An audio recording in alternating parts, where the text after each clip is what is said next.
driver's education, and we thought we'd bring in the best in the business. We brought in Danny Bullock from the Bondurant School of High Performance Driving, and I don't know if you know this, but this is right down the street, something that you can go get a lesson from, and it's not like driver's ed you took in high school. It's way better than that. So welcome, Danny. Thanks for coming in. Tell us a little bit about what you do at Bondurant. What we do at the Bondurant School of High Performance Driving is really try to take people who have a vast array of interests, whether they want to just be a better driver on the street and just learn a little bit more about the car they're driving, or if they have an interest in going racing, they might come and take something like our Grand Prix road racing course, where we'll actually put them on the racetrack for a few days and really give them an in-depth experience seeing what it's like to be on the racetrack. Well, I've known Joel for a number of years, and what he does is he calls me and he goes, "Oh, Dave, my daughter got in a car accident again," and he's all frustrated, and he's paid so many deductibles he can't remember how many that is. I went ahead and did a little Googling this morning, and one of the things I like about the Bondurant School of Driving is your teen courses. I was looking at it, and Joel's quiet over there as if that doesn't really happen, but it happens all the time. And there's 7 fatalities of teenagers every day in this country, and as well as 800 a day that go into the hospital and are checked out. Is everything okay? Well, I don't want to make this a downer show. I do want to say there's tools out there. You got a driver that you're putting in a car, and they're not going to listen to Dad. You know, Dad's not cool, but the Bondurant School of Driving, and they brought us in a free certificate for one of their classes that they put on. At some point, you want to be watching our website because we're going to give that away at some point. But tell us about your teenage driving school. The teenage driving course is designed to really give people or give the kids a more in-depth training program. You know, when you go to driver's ed at school, or you go to your generic driving school where they put you on the street, you learn the basics of check your mirror, use your turn signal. We go way deeper than that. We talk a lot about visual skills, and we also talk a lot about the vehicle's dynamics and weight transfer, things that most drivers on the street in general don't think about, let alone the kids that are just new to driving. And so we give them a really cool experience in just learning a lot more about how the car works. Well, I thought it was pretty cool. We were talking about weight transfer, and I said, give me an example of that. And you said, hey, something happens in front of you. Do you hit the brakes and run right in the back of them? What do you do? And there's a weight transfer thing that you were talking about there. What's your reaction when a car slams on the brakes ahead of you? Yeah, we have an exercise at the school that is probably one of the most vital things that we have, especially for the kids that are just driving. We have an accident avoidance exercise where we teach them how to avoid things that happen in front of them by doing more than just slamming on the brakes and hoping they stop in time. We give them a method that helps them change lanes very effectively. And when we talk about the weight transfer in the car, we tell them lift off the gas. That's going to put a lot of weight on the front of the car. With that, you're going to be able to turn very well. The car's going to have a lot of grip on the front tires. And then, teaching after you make that lane change to get back on the gas slightly, just to plant the back end so you keep it stable. And you'll find that the car turns and changes lanes way more effectively than it can stop. Well, I find that, a teenager has no experience, and us too, as, people have been driving for years. We haven't been in that situation before, so I was reading up on your site last night, your skid cars. We don't know what cars are going to do when they go into a skid, although I do because I was always abusing my dad's car in some dirt parking lot. But skid cars and what the car is going to do and how it's going to handle. We talked a little bit about driving in the rain. You said there's 2 types of drivers in the rain in this town. Explain that to me. My personal experience, I see, we get people from all over the country here in Arizona, and, some people are used to the rain, some people aren't, and some people have, never driven in it. And I just find that when it starts to rain, you get some people that slow it way down because they think, it's raining, it's going to be very slick, I better slow it down. Then you have another group of people that keep going 10 or 15 miles over the speed limit and think it's not a big deal driving in the wet. As if nothing's changed. The other thing, and this is my pet peeve, this is my soapbox, and I think, Joel, you're an offender, so maybe you and I should talk after the show. But the zipper effect when you're merging. We talked about turning on the blinker, when you're getting on the highway. And the blinker is, for me, I'm not asking permission, as you said. I'm telling you I'm coming over. But as soon as you turn the blinker on, you got 2 characters. One guy will kind of flicker the lights and let you know you're clear to come in. The next guy, man, he closes that gap and there's no getting over. And because I'm a little bit of a, little passive aggressive, I just go ahead and lean over anyway. I just move anyway. If he's closing the gap, I'm coming over, Joel. Like you said, Dave, I'm very interested in the teenage driving thing. I was excited to learn that you can take a driver that's been driving for like 6 months already, take them there for some more advanced classes to learn accident avoidance, which in my particular case would have been really good to learn with my kids and everything like that. But I think it would be good for anybody. I myself interested in going to more of the high-speed kind of classes that they have there for racing. Not that I want to be a race car driver, but the thrill of driving and skidding out always interested me. I've been out there one time, and I went for a hot lap with Bob Bondurant, and he just turned 80 this last year. That was insane. I kept looking over like, I hope this guy's really doing well, because we're going really fast in this car. And I literally got out of the car, and I think we went for 5 laps, and I was like motion sick. I mean, it was a good time. But I think the teen thing is the thing I really wanted, everyone to walk away from. These are people that you're driving with every day on the road. Teens need more than just dad taking you in the parking lot, And, and you learn to drive stick in the parking lot, not on the highway, But here at Bondurant, you can learn on the highway, but it's set up in a safe environment, so you can really find out what the car does and what it doesn't do. And until you know that, when that situation comes up, as it will, you're going to know what to do and how to react. And learning in a skid or something like that, or going around a turn where instead of just panicking and locking up the brakes, knowing maybe how to steer out of it. I was interested in learning about oversteer and understeer. I've always heard those terms, been a car guy my whole life, don't really know exactly what they mean. Well, we actually have a skid car where we teach people how to control a car that gets into an oversteer slide or an understeer slide. And most people hear those terms, they don't necessarily know what they mean. When you're in an understeer slide, it's when you're turning the wheel expecting to go through a corner and the car continues to go straight. It has lost that grip on the front tires. And in an oversteer slide is when you turn the wheel and the back end wants to come out from underneath the driver, like a spin out. And so we've got these cars with the training wheels on the side, they're called skid cars, where you get to drive it and feel the car. The instructor can raise the back end up a little bit or the front end a little bit to simulate those slides, and then you have to then rectify that or recover from that slide. Probably the most important tool we've got there on the facility is that skid car. I personally I've wholeheartedly believe that, and always tell people I think every high school should have one of those skid cars on its property. Well, I'm pretty convinced that you have a dream job. Oh, yeah. I mean, how many guys get to wake up in the morning and work on race cars? Oh, yeah. Or teach people how to drive like a race car driver. He actually started out as a mechanic there at Bondurant, so he has something in common with Joel and I. And we came in, we thought we were going to ask him all kinds of questions. He said, no, wait. I've got the timing belt off on my Volkswagen at home, and I got a little bit of a question as far as the timing mark on the cam and the crank. Can you help me out in that direction? So it is a dream job. You guys have got go-karts out there. What else do you have? Oh, we've got a fleet of shifter carts out there. These things go from 0 to 100 miles an hour in about 6 seconds. And, people come out and take those classes. We have them 5 nights a week. We've got some 400 horsepower Chevy Camaro SSs that we use for the high performance driving classes.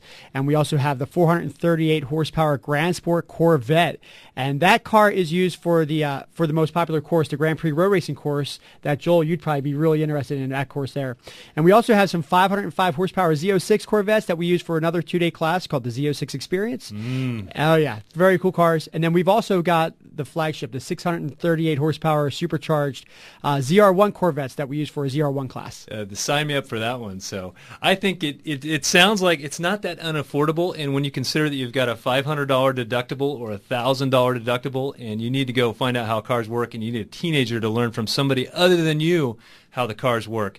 Up first this segment, we are going to go with, looks like Jennifer with a 2007 Honda Civic Hybrid. Go ahead, Jennifer. You're on Bumper to Bumper Radio.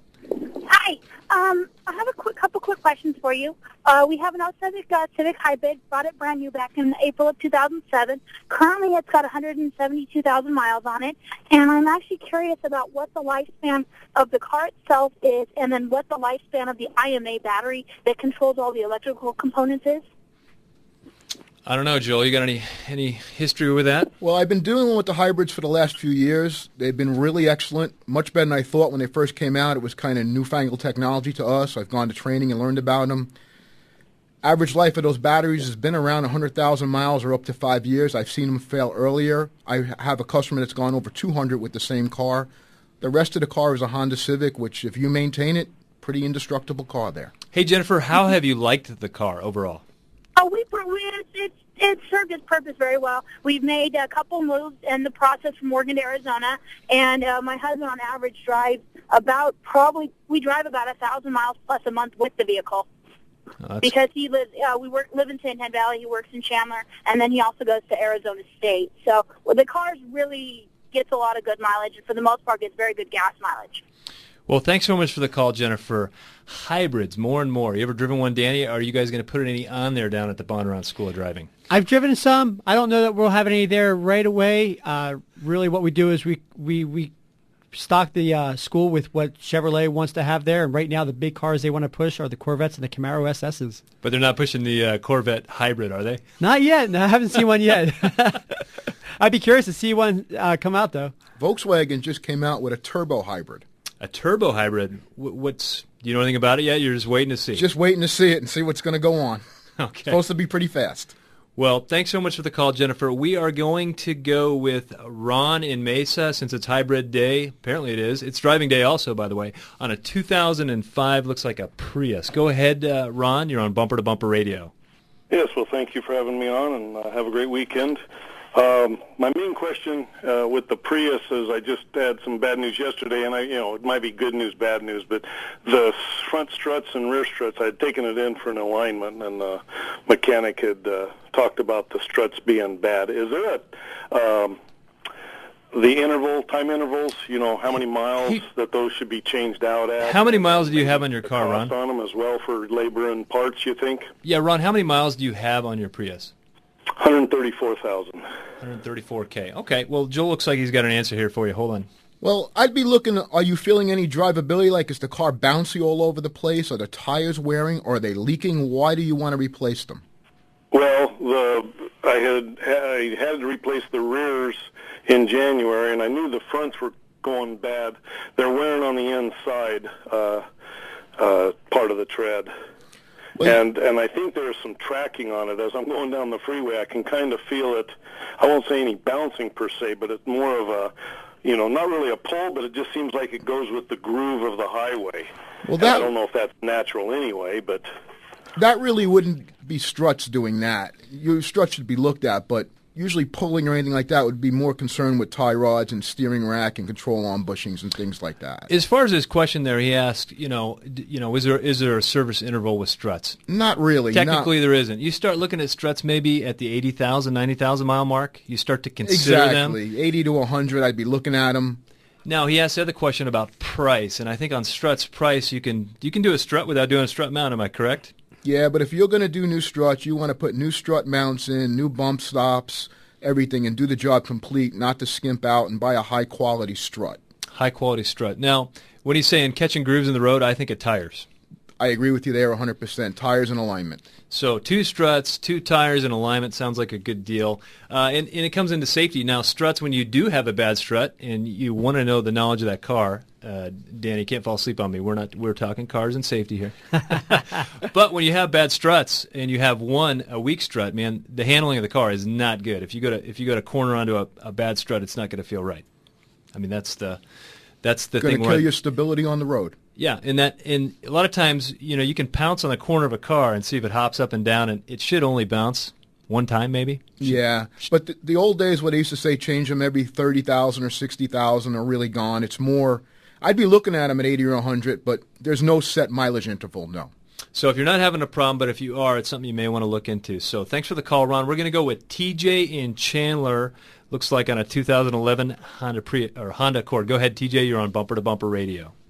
Hi. I recently bought this 2011 Honda Accord, and the seat is one of those fancy seats that does 10 different things. And all of them are extremely uncomfortable and make my back hurt. Like I don't want to drive the car. Is there anything that can be done about that? Joel, you got any ideas? Sometimes those seats just have too many adjustments for the average person. I'm sure there's one there that's got to make you comfortable, but I wouldn't know what to say. I know they move up, down, their lumbar support in the back. I know in my car I get the seat comfortable, and then someone like my wife gets in it and moves it, and I'm miserable for the next week trying to get the right setting again. That's just how it is. I'm going to have a talk to Roseanne about that. Any ideas, Danny? One of the things that we always talk about is trying to find a comfortable position before you even start driving. And, she just bought the car. My suggestion is just sit in and play with it for a little bit and just mess with some of the controls and see what they do. If you don't like the lumbar support, make sure it's in the farthest position so it's not up against your back. And if it has side bolsters, if anything like that, and you don't like that, kind of put them at their widest position. And if you can reach all your controls, easily, then you know you're seated far enough away or close enough to the steering wheel, and just mess with everything. Just see where everything goes first. The one thing I like about heated seats is they warm your back. That helps my back. I don't have heated seats. The one thing that you can't do, what you used to do years ago, was put on one of those pads that had straps and stuff around it, because usually the seats nowadays have airbags in them, and you can't do that anymore. Yeah, that's a big deal. We did a show on airbags last week, and you can't just throw seat covers on. Just any old seat cover over a seat with airbags. There's a special thread that it's called airbag thread that they put in these seats so that it's able to blow out when the time comes. So, hey, one thing, Danny, I think that people misunderstand, and maybe it's been out long enough, so maybe it's not even an issue anymore, but ABS braking. Anti-lock brake systems, something that I think most people are a lot more familiar with these days than they were a few years ago. What the ABS does for the car is allow the car to maintain the ability to steer under heavy brake load. You know, the old cars that we drove when we were growing up didn't have ABS, and so you slam on the brakes too hard, and you lock the wheels up, and the car just skids. It doesn't turn. It doesn't do what you want it to do. And the ABS prevents that from happening. So now you have we have a different acronym for it at the school. We know that ABS stands for anti-lock brake system. We say it stands for the ability to brake and steer. Oh, yeah, that's a good way to put it, Joel. I was just going to say, with the braking, I was always taught you how to pump the brakes. Nowadays, you hold your foot on the brake, and everybody drives different in different climates. You got to learn how to drive and what kind of car and what braking system you do have. We're going to go with Vince in Scottsdale on a 1999 Dodge Caravan. Go ahead, Vince. You're on Bumper to Bumper Radio. Okay, I have a problem that's been plaguing my vehicle for about 18 months. The first symptom was I'd have to drive 100 miles after filling the tank to have the fuel gauge start to register. The fuel gauge died. It was replaced by the shop. And the good news is that it started registering, as soon as I started, a few miles after I started driving. So I thought that's all good. Problem was that it got fuel starved when it got to about, little less than a half of a tank. But when I'd go to fuel up, even though it was fuel starved, it would only take 10 gallons to fill up the 20-gallon tank. So it appeared the fuel gauge was registering fine, although the vehicle was not getting gas. So that left me in a position where until I got to the shop, I'd have to fill up the car when it got to a half a tank of gas. So 2 fuel pumps later, because my understanding is the sending unit's part of the fuel pump, similar problems still persist. I mean, there's been various nuances with it, but still the same problems.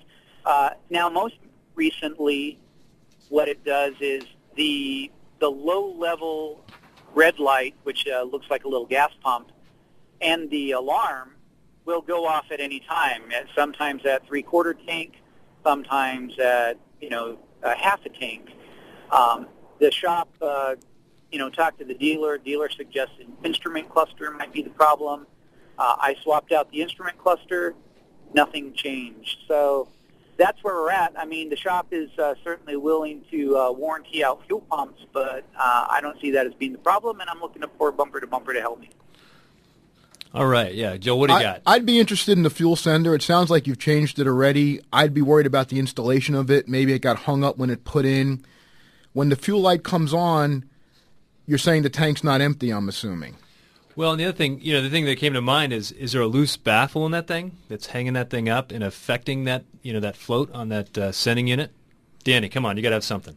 I don't know much about it. I get the feeling like there's something loose in that tank that's hanging that thing up. I mean, where his gauge isn't. I mean, that's. I would think that somebody should pull that sender out and manually run it. A good shop with a scanner can diagnose how the fuel gauge is working.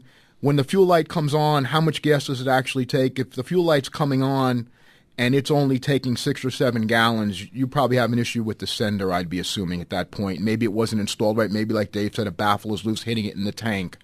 Shouldn't be that hard to diagnose. It's not that complicated of a system. It really isn't, but we're replacing clusters and doing all these other things. I think there's more diagnostic work needs to be done. Some sort of empirical data needs to be gathered versus, we can try the try the cluster. I never find that to be an effective way to go about it. So thanks so much for the call, Vince. If you want to follow up, that was a lot of information for us to digest here over the air. You can go to bumpertobumperradio.com. There's a contact link. Send me the information that you just sent me, and I'm gonna look it through the problem database, see if I can find anything that's relatively similar in symptoms. So thanks for the call. We're gonna go with Greg in Mesa. It looks like he's got a teen driving training question. Go ahead, Greg. You're on Bumper to Bumper Radio. Good morning. Thank you. Hey, I take my kids out when they were young into these industrial parks that are vacant on the weekends. I find it much safer than the parking lots. They're always busy. And as they're driving along down the roads, especially ones that kind of have slow curving S to them and stuff, I just reach over and shut the key off. And that gives them a sense of when they throw an accessory drive belt or the engine dies, they'll know what the brakes and the steering is going to feel like. They're only doing maybe 20, 25 when I do this. It's not a high-speed thing. And it really helped a lot because 2 of our 4 kids had issues come up where they threw the drive belts and the engine stalled. Well, it could be a good point as long as you didn't turn the key off far enough to where it locked the steering wheel. Yeah. You went right into a dumpster in some industrial park. But, that's a good point. I had that happen to me. One time I was driving a rental Prius in California, took the family to Disneyland, and we're in the far left lane and traffic there. It's flowing, it's moving, and it's tight. And all of a sudden this Prius, and this thing had like 5,000 miles on it. Just nothing. Nothing there, So, I just dragged the wheel all the way to the right, and hopefully they get out of my way, to get over, because you don't want to be broken down in the left lane in California at 5 o'clock traffic. Yeah, when you take flight lessons and learn how to fly an airplane, they go through training of when there's a failure, and when you take helicopter lessons, you go through training if there's a failure. If you're in a safe area or something, I'm not one to recommend shutting the key off on somebody necessarily. But if obviously you've done it and it's come out to be a positive thing, which is good because now they know what to expect. You lose a power steering belt and now you have no power steering. You lose a belt that's runs your alternator and now you see lights flashing on the dash and you have no idea what's going on. Obviously you want to be have enough knowledge to know, hey, there's a problem here. I need to pull off to the side of the road and know that there's something going on there. So I don't want to continue driving the car or diagnose it very quickly. Joel's over here laughing. What are you laughing at, Joel? I just know one thing. I took my kids to those industrial parks to drive. My daughter knows what I'm talking about. There's no scarier feeling in the world than being in that right-hand seat with no controls and your 15-year-old kid driving that car. Yeah, I wonder how you felt when you did that. Like if they didn't respond right and you're in the passenger seat. Right. Well, hey, Greg, it's kind of a weird thing that I do, but at Tri-City Transmission, we get a lot of noise issues. People say, oh, go to Tri-City, they'll figure it out. And one of the things I like to do is I'll be going 65, 70 on the freeway, and I will turn the key off just so I can get rid of the engine noise to see where it's coming from. And I'll have the customer in the car with me, and I'll say, hey, just so you know, I'm going to turn your car off, but I do this, it's a test, because it freaks them out. Yeah. But you're always afraid to go back too far, lock up the steering wheel. So it turns on all the gauges, and the car doesn't like it. But you can hear that differential noise that you've been looking to for so long. So thanks for the call, Greg. Let's go with Mike in Santan Valley on a 2006 Jeep Grand Cherokee. Go ahead, Mike. You're on Bumper to Bumper Radio. Yeah, I bought a 2006 Jeep Commander, and basically what's happened is, like, every time during the morning that it happened, we start driving it, it just gets stuck in second gear, and we can't shift it out. We have to turn off the car like 2 or 3 times just to get it back to go normal, and then the service engine light comes on. So we kind of took it in, got the codes checked. It turned out to be some solenoid valve that was the solenoid C, or 3rd and 4th gear. Had that replaced twice. Just recently got it back today, and it ended up doing it again where I started driving it and it just got stuck in second gear, would not shift out of it. So we turned it off a couple of times and to restart it up. So, the code came up as that solenoid pack, replaced it twice, and it's still doing the same thing. How many miles is on that Jeep? I got 100,000 now on it. Okay. In what engine's in there? It's the V6. 3.7 liter? Yep. Okay. Well, I think this is one of the confusions that happens in the transmission business all the time. People go down and they get a code, and they'll go down to maybe Acme Auto Parts or whatever it is, and the code comes out as solenoid. And everybody's heard the good news at the transmission shop. If you can get a solenoid and not a transmission, you're happy. So a solenoid is great news, and especially a solenoid pack. Now, one of the most common things that people confuse is there is solenoid codes, which are electrical faults or mechanical fault to that solenoid, but there's also solenoid performance codes. So on a Ford, I think of it a Ford truck, it'll say, shift solenoid stuck off. And so they go, oh, the solenoid's stuck. We'll just go. But the very definition of the code, that's what confuses everybody. So it knows we turned the solenoid on. It knows we didn't get the response that we wanted, so it's a solenoid performance code less a solenoid code. So, and then the other thing is there's a wiring that runs from that computer down to that transmission. That wiring can have an issue. The case connector can have an issue. There's something else going on that we're not diagnosing, but you're not going to have 3 bad solenoid packs in a row. And you could have debris in the transmission that's ruining the solenoids, too. You need more than just a code to diagnose. That needs to be properly diagnosed by a transmission shop that knows what to take that code and implement it into their repair process, more than just changing a solenoid, because at this point, if you've changed it 3 times, you'll be changing it 5. You need someone to see what's causing this to fail. Yeah, we need to actually diagnose it. If it's not something, people are quick to, again, look at the definition of a code and say, this has got to be what it is. But I've watched people, I had a guy at the transmission shop down the street from me, came over to me and he said, hey, we've got this Ford Focus, and it came up with a shift solenoid A code, so we swapped shift solenoids A and B, same code. It's got to have a bad computer. Well, that sounds logical, but it was a solenoid performance code, so it didn't matter which solenoid you put there. It was going to come up with the shift solenoid A code. It says when we turn on shift solenoid A, we're not getting the response we're looking for. But again, diagnostic, and Joel's pointed out, whether it be a transmission shop or somebody who's got a lot of experience with transmissions can dial into that and find out what's going on. And one thing that's interesting, we were talking about during the break, 10 and 2. Who was raised to put your hands at 10 and 2? That's me. 10 and 2. 10 and 2. Steer it like a rope, right? So, Danny, what's the new thing? We teach people to drive with their hands at 3 o'clock and 9 o'clock. You get so much more maneuverability out of the wheel when you have your hands at 3 and 9. You get better visibility down to the gauges, but also the big thing is the advent of airbags has really changed some of this. So now, if an airbag deploys, your hands are in the wrong position. You're likely to have more than just this airbag coming at you. You might have your hands coming at you and other things. So when your hands are at 3 o'clock and 9 o'clock, if the airbag were to ever deploy, which if you're driving with your hands at the proper position, you're probably going to be less likely to have an impact anyway. But if something were to happen and that airbag were to deploy, your hands would blow off to the sides rather than at you. Joel, what do you drive? I know I was just telling Dan here that I took my son Danny to driving school last year, and I taught him 10 and 2 and to go hand over hand when you make a turn. And when he came back and I drove with him, he was shuffling the wheel, and I said, who taught you that? And he said, that's what they showed me at school. I said, well, that's wrong. We went back and forth and went to the school, and they explained to me that nowadays they shuffle the wheel over hand to hand. And I spoke to Dan, and he told me that that's kind of how they do it now. We teach hand over hand. That part was right. The 3 and 9 position is what we teach. But, a lot of police officers are taught to shuffle steer, and, I wouldn't say shuffle steering is wrong, but the way we do it at the school seems to work the best. Well, good deal. Well, up first this segment, we're going to go with Wayne in Mesa on a 2012 Chevrolet Sonic. And, Wayne, you're going to let me know what that is because I don't know. Go ahead, Wayne. Yeah, Dave, it's the, I guess, equivalent to the Ford Focus. It's a little 5-speed transmission. But my question is, I bought this thing used. It had 12,500 miles on it.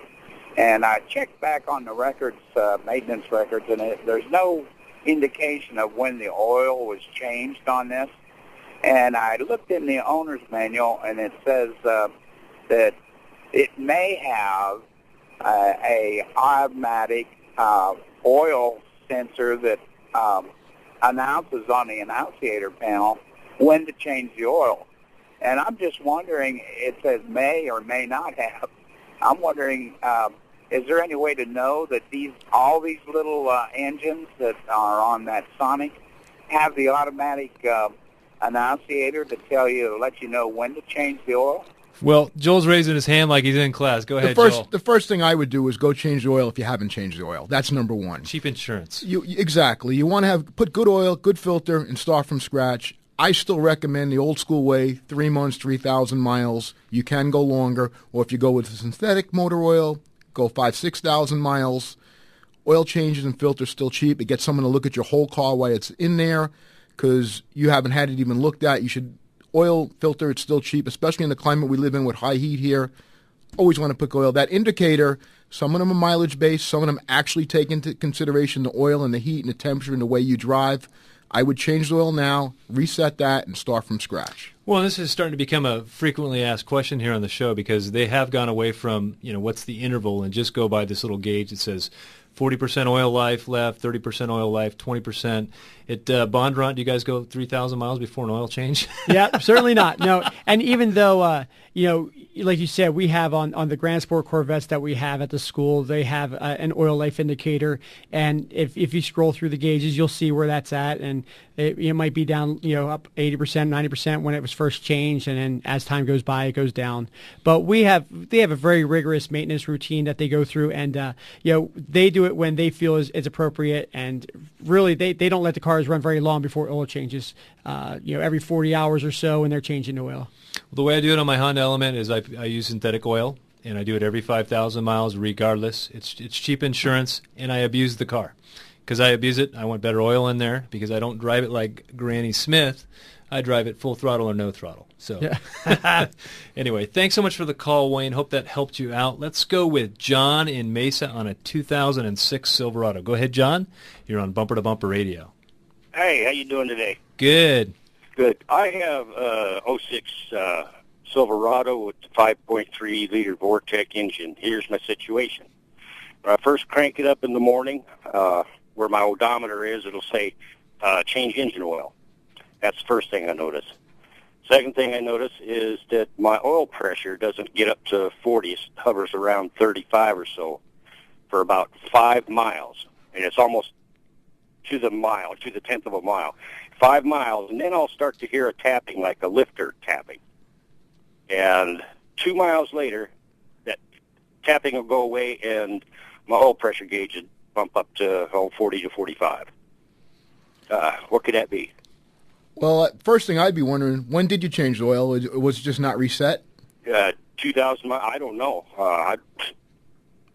I don't know how to reset it. I just changed my own oil. Okay, you did change oil. That was my first question. And you got good oil in there? Like, what weight oil are you using? I use 1030 Valvoline Max Life. It's got it's 84,000 now. I changed it to 82,000. Well, the oil light's coming on because no one reset it. That's the main reason your light's probably coming on. As far as the ticking sound and stuff like that, I think I'd have somebody put an oil pressure gauge on that car and actually check the actual pressure. You may be hearing a lifter or something like that. Right. And now, a lot of times, and that's, again, another common question on the show, do we have a gauge issue or do we have an oil pressure issue? And the only way we're going to know it is to verify, with a pressure gauge as to whether it's right. 100% right, Dave. But that particular truck that he's driving do have a lot of instrument cluster problems as a pattern failure. That's why I would put the gauge on it and make sure. Okay, we're going to squeeze one more in. Danny in Sun City with a 1995, looks like a GMC Jimmy. Go ahead, Danny. You're on Bumper to Bumper Radio. Hey, I'm getting a noise. It seems like it's coming out of the tranny. It's like a humming. It goes away right around 45 or 50, and if I'm at a standstill, it's humming. As soon as I drop it in neutral, the hum goes away. I'm thinking maybe a tranny oil pump or something. So if the car's in park or neutral, no noise. As soon as you put it in reverse or drive, you get a noise? Yes. Okay. And other than that, transmission works okay? Works perfect. Well, pretty much it goes right along with a Torrington bearing going bad in the torque converter. And the reason the way you diagnose it is in park or in neutral, the torque converter is doing absolutely nothing. It's just along for the ride. It's just turning the pump in the transmission. When you pull it into drive, what you do is you start to stall the converter and put a load on that Torrington bearing, and it's almost like a buzzing or a whining noise. Very common problem, or common problem with all vehicles. That's why it's so easily diagnosed as a torque converter issue. So more than likely that's what's going on. Depending on the quality of the transmission, some shops will pull out the transmission. They'll go ahead and look to make sure that there is no torque converter related damage. Sometimes when those Torrington bearings come apart, a little piece of bearing goes right through the pump and it scars the pump real bad. So it's a situation where you got more going on than just replacing a converter. But if the transmission is in great shape, there's no reason they can't reseal it, new fluid filter, and a new torque converter and put it back in the car. So not necessarily the whole thing.